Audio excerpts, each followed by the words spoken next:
Hello, and welcome to another UTPB HPC Cluster tutorial. Today, we're going to be utilizing the Module Init functionality to save us some headaches when we're SSHing or moving around the cluster. Without further ado, let's begin. Typing the module help command shows us some useful functionality of the module command. If you see down here, the shell's initialization file handling commands are listed. You can actually see there's one that's not shown here. To use this, we can see that currently the bash initialization file is empty. There are no modules loaded inside of it. A way that we can fix this is with the initadd function, and it's always best when you're doing this to do an avail to see what we're working with here. Also, another important thing to note when you're using this functionality, you notice how this is the shared folder, but then you have the shared module. The shared module is needed to access the shared module folder.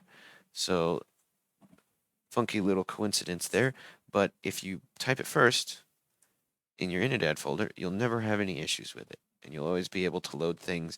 And actually, if you try to load something from the shared module file folder before you add the shared command in the module file, you won't be able to access those module files yet. So let's just add a few.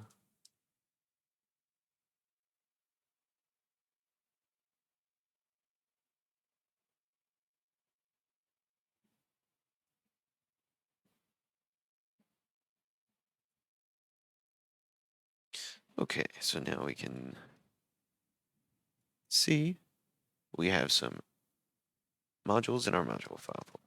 Let's add a few more just for functionality's sake.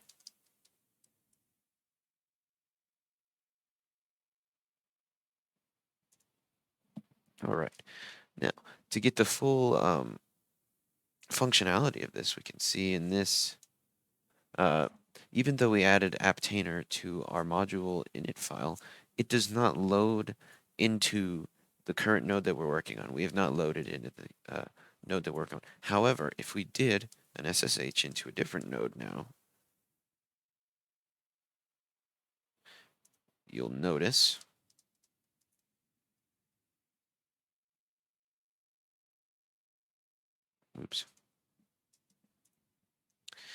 that the modules are already there, they're already present, and we're on a different, you can see it has functionality now.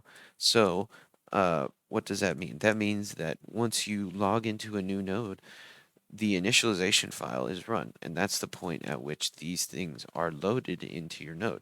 If you want to add more module files, you can always just use the module load command as discussed in a previous video.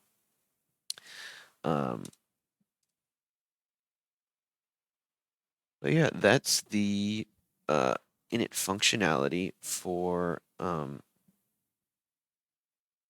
any usage on the HPC cluster. Oh yeah, the last one I forgot to mention is the module initclear command, because you may just want to start fresh, and sometimes they're difficult to remove from the initialization folder. So let's just do a quick check. And there you go, back to being completely clear and home free and ready to initialize again with the modules that I typically use on the daily. As I said, this is a big headache for me, and I wanted to pass on these tips and tricks so that you guys get the most out of your experience with the HPC cluster. Thank you, and have a good day.